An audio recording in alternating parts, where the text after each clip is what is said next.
Labas, antras video, antradienis. Smagu, nepasiduodu, bandau varyti toliau. Pirmiausia, ką noriu papasakot, šiandien turiu kelias mintis iš tikrųjų, ką noriu aptart. Tai, kas dabar vyksta mano gyvenime ir ką aš šiandien, pavyzdžiui, padariau. Aš studijuoju pas Saulių Baradinską, lietuvių režisierių, kuris studijavo Amerikoje. Ir jo, aš ten pasimokausi video kūrybos ir video viso meno ir viso kito. Labai patinka, labai daug išmokstu ir labai yra naudingos tos paskaitos jo. Tai va, su labai fainais visais žmonėm. Tai dabar iš tikrųjų iš studijų grįžtu ir pagalvojau prisėsiu ir nufilmuosiu video, įveiksiu savo užduotį. Jo, daugiau kažkada galėsiu tikrai apie tai pakalbėti, apie pačius mokslus. Deja, negaliu dalintis jokia medžiaga iš savo studijų. Aš su Saulium jau apie tai kalbėjau. bet jo, nežinau, šiaip dabar mokomės tiesiog scenarijaus rašymo. Daugiausiai pagrindus žiūrim, bet ir giliau įlendam, tai labai smagu, yra labai naudinga. Ir jo, ir šiaip kaip parduoti savo idėją ir kaip parduoti save, o tai pasakant. Sakau, man patinka.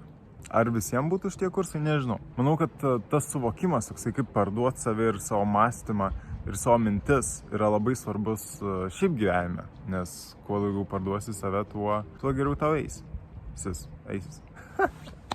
Nežinau, tai o šiaip jo, tiesiog visa diena buvo tokia, kad pasiruošimas mokslam šiandienos. Tai va, mintis, apie kurią noriu pakalbėti dar viena, tai yra apie amžiną gyvenimą. Čia labai, kaip aš ją pasiekiau, aš negaliu įvardinti, bet aš tiesiog vakar pagalvojau, kad gyvent amžinai yra įdomu. Ir būtų įdomu, kaip tai veiktų. Ir visi, aišku, taip, jeigu tu paklausi, ar tu norėtum gyventi amžinai, daug kas pasako ne, nes ten numirtų mano visi pažįstami ir aš likčiau vienas ir čia yra liūdniausia, su kuo aš labai stipriai sutinku, bet aš manau, kad aš pagalvojau ir atradau dar vieną tokį elementą, dalyką, priežastį, kodėl nebūtų gerai gyventi amžinai. Ir jeigu kažkada, pavyzdžiui, ateityje atsirastų tokia galimybė gyventi amžinai, ir ar aš pasirinkčiau asmeniškai pats tokią galimybę gyventi amžinai, tai labai abejoju, nes daug kas, pavyzdžiui, nepagalvoja, ant kiek didelė mintis yra gyventi amžinai. Nes taip, tu jeigu gyveni vienas, miršta visi aplinkiniai, bet mes prarandam labai svarbius kelis momentus. Tai yra, kad nors ir kaip mes galbūt kai kurie bijome mirties, arba nelaukiame jos, arba blogai apie ją mąstom, tiesa yra ta, kad jinai suteikia mūsų gyvenimui prasmę. Jeigu aš žinočiau, kad aš gyvensiu amžinai, man nesvarbu, ar aš po 100 metų būčiau ten pat, kur dabar esu, ar aš po 100 metų dar labiau nukrisčiau kažkur į didesnę skylę. Man tai tiesiog nerūpėtų, nes aš žinočiau, kad aš po dar 200 metų belė kada galiu pasirinkimą pasikeisti ir bandyti judėti priekį ir siekti kažko savo gyvenime. Ir tiesiog, galbūt net niekada neprieičiau aš prie to sprendimo siekti kažko ir bandyti kažką pakeisti savo gyvenime, jeigu žinočiau, kad tai yra beprasmiška. Ir kai kurie galvoja apie mirtį taip, kad dėl mirties viską daryti yra beprasmiška, nes kam tau keisti savo gyvenimą, kam tau kažko siekti, jeigu tu mirsi.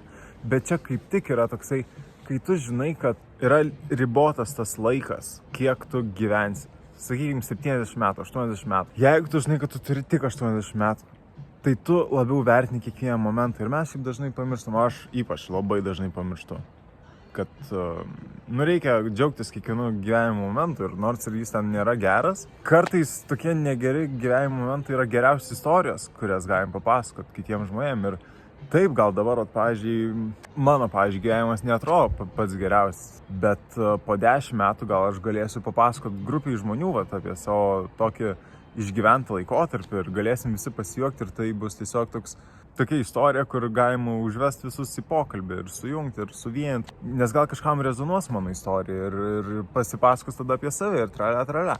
Bet grįžtant prie mirties ir apie gyvenimą amžiną, tai yra, kad bandant prijungti dar apie ką aš mokusi, tai manau, kad istorija be pabaigos yra bloga istorija. Ir gyvenimas be pabaigos, ar jis yra prasmingas gyvenimas?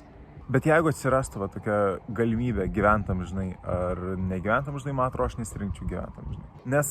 Nes tiesiog, nežinau, aš noriu, kad mano gyvenimas turėtų prasmę ir nors ir ten 100 metų mano gyvenimo, aš noriu, kad tie 100 metų aš žinočiau, kad ateis kažkada pabaiga ir todėl aš stengiuosi. Aš duodu savo tokius iššūkius, kaip nufilmuoti šitą video, todėl kad aš noriu tobulėti ir aš noriu išmokti geriau šitus video filmuoti. Aš noriu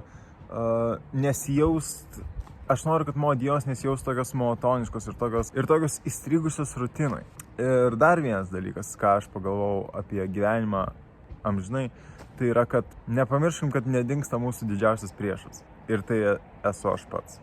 Dabar, pavyzdžiui, žmonės labai jaučiasi izoliuoti ir amžinai gyventi su savim, nors ir kaip gerai skamba, tu visą gyvenimą gyveni su savim, tai kur yra problema gyventi amžinai su savim, tai yra, kad žmonės, pavyzdžiui, prieš 100 metų nesijautė taip, kaip žmonės jaučiasi dabar. Jie nebuvo tokie izoliuoti, jie nebuvo tokie liūdni, jie nebuvo užsidarę taip savyje galbūt, kaip yra užsidarę dabar žmonės. Ir pagalvojus, kas gali būti dar po 100 metų, po 200 metų, kaip tada jausi žmonės, kokie jie liūdni bus, kokie jie izoliuoti bus, kokie jie, nežinau, čia galima irgi pasakyti, tinginiai bus, kaip jie nesieks nieko, nes galbūt dirbtinis intelektas jiems viską duodas. Mes nežinom, kaip dirbtinis intelektas pakeis mūsų ateitį ir ko nebeliks, kokių galbūt pramogų nebeliks, kokių pramogų atsiras, galbūt viskas atsiras tik tai ant to, kad pralinksmint tave ir pralinksmint mane ir nors ir dabar mes jau taip gyvenam, kad vien tik kuo daugiau dopamino ir kuo daugiau linksmybių gauti, to entertainment tokio, bet kaip tai mus priverčia jaustis, va čia yra didžiulis klausimas. Ir man atrodo, mūsų jausmai tokie kaip izoliacija, liūdesys, galbūt netgi liga, depresija gali labai išaugti, vienišumo jausmas gali labai padėti po 200 metų. Ir pavyzdžiui, aš nenorėčiau jaustis 10 kartų blogiau, negu jaučiuosi dabar po 100 metų. Aš noriu atgyventi savo gyvenimą ir sustoti, kada man ateis laikas sustoti ir atsisukti kažkada atgal ir pagalvoti, aš nugyvenau tą savo gyvenimą. Nors ir koks jis buvo, aš jį nugyvenau. Ir žinai ką? Ar jis buvo blogas?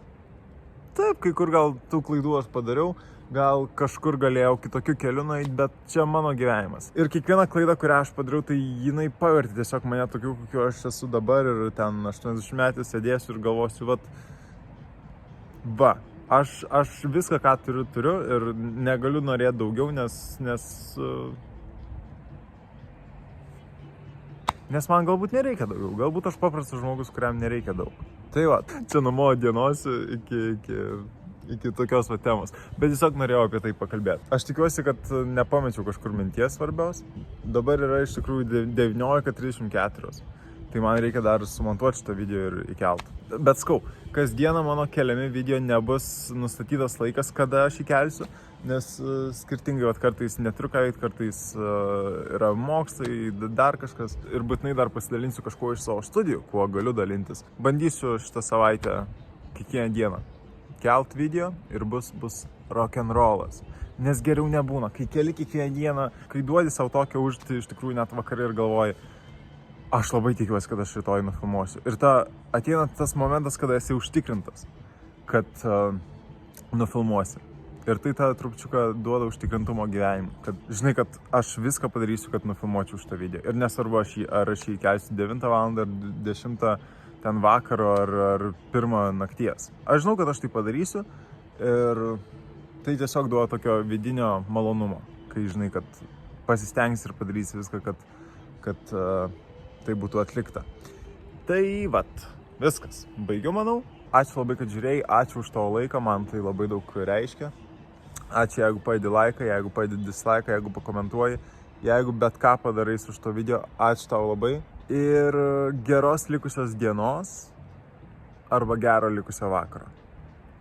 Iki.